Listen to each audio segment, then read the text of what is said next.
Hi, I'm Steve. And I'm Erika Puvalowski, and we are the duo behind Radar Road Warriors. So who are we? How do we get into full-time RVing? And what's up with the name Radar Road Warriors? That's what we're going to cover in this video. So I'm glad I picked this time in the afternoon when the manure smells coming off the farm fields. We're going to hop right into it.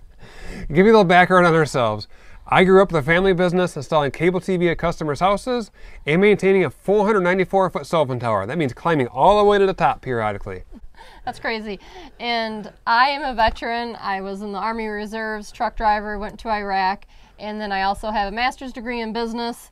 I love marketing and I love process improvement.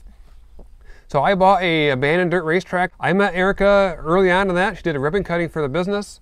And a couple years later, started working for the business to improve the marketing. We just sold the business end of 2019, and we started our RV journey in 2020. We were tired of working in our business. I was putting in over 100 hours a week myself, not counting Erika's time put in the business. That did not give us a chance to go out and explore and see the country. We basically got to stay on the property and never move, except if I went to the grocery store. So in 2017, I started doing hurricane relief work. I fell in love with the adventure. I asked Erika after that, can we sell a business so I can do this full time? And I said no. And then in 2018, I started doing it and said, okay, I'm on board. Let's talk about selling the business and doing something different. Now, we can't glaze over 2018. That was a defining year for us. So I'm going to get into the details for this story. Now, before we got our RV, I could count the number of times I was in a camper. I was a tent camper. We wanted to go to a racetrack event in another state, but we had to have a camper. So we asked if we could borrow Steve's mom's camper, and she said yes. And it was small. He's 6'5", and his head's like rubbing the roof. And when I was in the shower, like I'm 5'6", I just fit, so I had no idea how he fit in there. But that was interesting.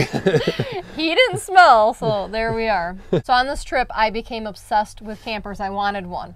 But then I couldn't bring my side-by-side with us. And Steve says, there's a toy hauler. I'm like, what is that? So I became obsessed with toy haulers. I mean, I didn't want to watch any of the races. I just wanted to look up toy haulers, and I was determined to get one. And then a couple hours later, we get the text, can you go for hurricane work? Hurricane Florence is coming through. Well, before we went there, I saw there was a hurricane way out in the distance. But we didn't take into account they needed to get trucks and equipment ready for the hurricane. So I had to get to Colorado to drive to Louisiana and then to the hurricane. So that added 3 or 4 days onto the hurricane experience. We're 12 hours from home at this point. So we had to turn around. We had about 18 hours to get back. Like pack up, get back, drive, do some then shopping. Pack our stuff. Yeah, go shopping, buy stuff that we need, and get him out for this airplane ride. I was off. Erika was still at home at that point. It wasn't long after that Erika got called out to the hurricane. We were working in different areas at that point. That hurricane ends, we both come back, and so I'm trying to go on vacation again, and there's a rainstorm coming in the Upper Peninsula in Michigan, and I want to do a fall color tour on the side-by-side. That's all I want to do, and it never happens. Since the rain was coming, I was going to cancel, but I decided I'm not probably going to get this chance again. I might as well do it. The first day was going to be nice. The next 2 days were going to be like 3.5 inches of rain between those 2 days. So it was cold all of the days. Oh yeah, it was freezing.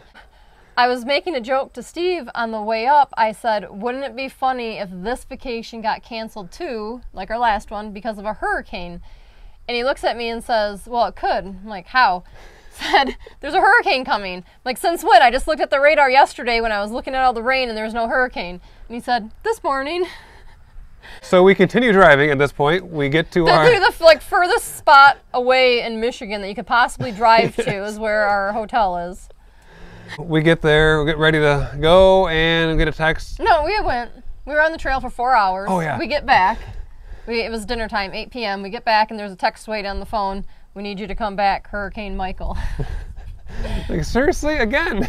You guys are going to pay us to go on vacation so we can have this hurricane work, apparently. We drive back. It's a solid 10, 12 hours to get back and get ready to go. And then the hurricane is like, what it's going to do, what's happening.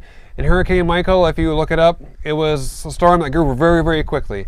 We normally stage before a storm. This storm we had to wait it out because the storm was coming in. It was not safe to go into the hurricane area.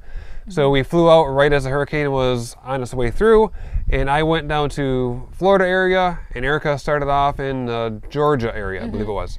My site got done because Georgia didn't get hit that bad, and so since they try to keep people on the storm work, and they didn't have housing where he was at because it was all filled or it was destroyed, so we couldn't get hotels, so you had to sleep in your truck.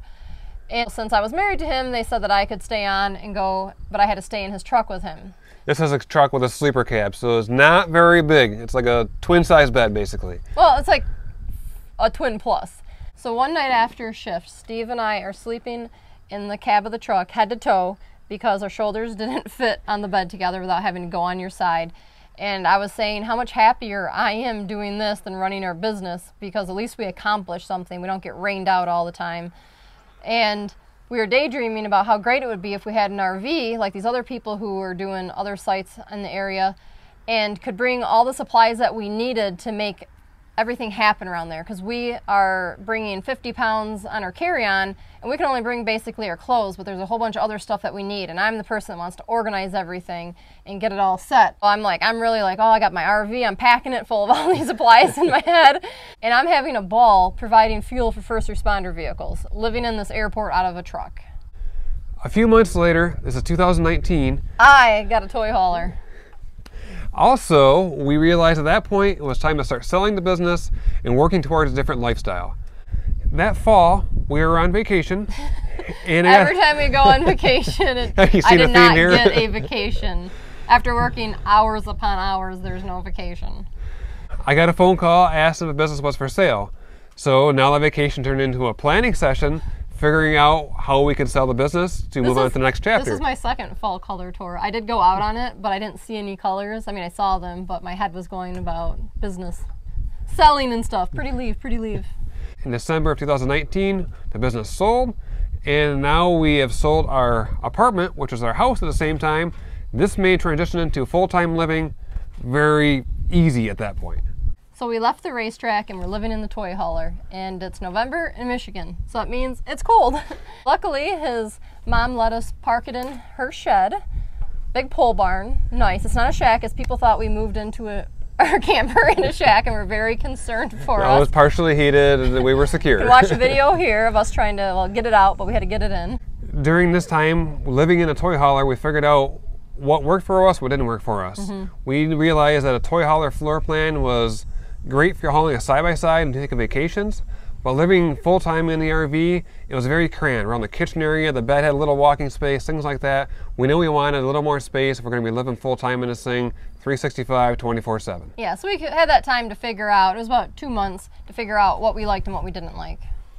This brings us to January. We're traveling around RV shows. I think we toured the whole state of Indiana, looking at RVs, sleeping in the truck, a couple hotel rooms. We learned a lot during this time frame. What we really learned was some RVs are made for full-time living. We had no idea that was even a thing before this. We just thought people lived in RVs, they're all the same. So we realized there's a difference. We started figuring it out, narrowing it down to categories to which RVs we need to look at. On our way home, Erika should say, says, hey, there's this RV at this dealership. It's on our way home. This is the one we like. It's one of the brands that's made for full-time living. We'll stop in and check it out. So we looked at that. They also had a used one on the lot, so we're at the used lot. Then we had to look at another one, the indecisiveness when you're buying RVs. So we ultimately come down to wanting the rig that we have, the features that it had, and we picked it up in end of January. So we put it in storage where it was out of the winter, and at that point we started ordering the parts and pieces to upgrade it to get ready to go full-time. And during that time, we all know COVID hit. So things got slowed down. And it was harder to find parts and pieces, as some of you might have had issues during that same time frame. Shipping was slow and a lot of delays, stores didn't have stock. We eventually got all the things that we needed so we can go full-time RVing and get our new fifth wheel right here, all ready to rock and roll. The good part about that is when we went to sell the other toy hauler that we just bought that was pretty much brand new, it sold really quick because the market's so hot. The week that people started thinking that they wanted to start RVing, we had like 7 people interested and it sold. And we also switched the truck over, which was a great thing because what we had hauling was scary. Yeah, we made one trip with the fifth wheel to a job site, and we realized that, hey, this truck can pull it, but it's way underpowered, or not really underpowered, but under-trucked. It was a 3/4 ton pulling a big camper, so we realized that if we're going to be pulling full-time across the country, we need to do it smart and safely, so we upgraded to a 1-ton dually at that point. Now, the only time I could tell Steve was truly happy when we were operating the racetrack is when he was working on heavy equipment. He was digging holes, he was moving dirt, doing something. Yeah, I'm the type of guy, when I see equipment on the side of the road, he's like, oh, there's drool on the side of the truck, it's that bad. I told him this, and while we were doing a renovation project, and he's like, no, I'm fine. And then he thought about it, and he's like, you're right, I do. So I said, you really just need to be a heavy equipment operator, and why don't we move into a new life where you can operate heavy equipment on the road? And so that's what we did. We found a job where he's a heavy equipment operator full-time, and I am a laborer part-time. And then we take September and October off to do hurricane work, because Labor Day weekend is when hurricane season really picks up. And if there's no hurricanes, then we can go back to Michigan, see our friends and family, go to the UP, go ride my side-by-side, get some fall colors in hopefully, and do all the doctor appointments. Along our journey, I'm going to be making videos for you. That way I get to do my creative outlet for marketing, business, videos, all the stuff that I love. And then I'm going to break out the camera and film him fixing it. I love fixing things. Erika loves making videos. It's a win-win. Actually a win-win-win, because you get to see what's happening too. And that way, instead of every time someone asks a question on a Facebook group, how is this done, and we're trying to type it all or make an individual video, we're going to pop in the link. So we're going to be doing a lot of videos of the questions people are asking in the Facebook groups. We'd love to get to know you.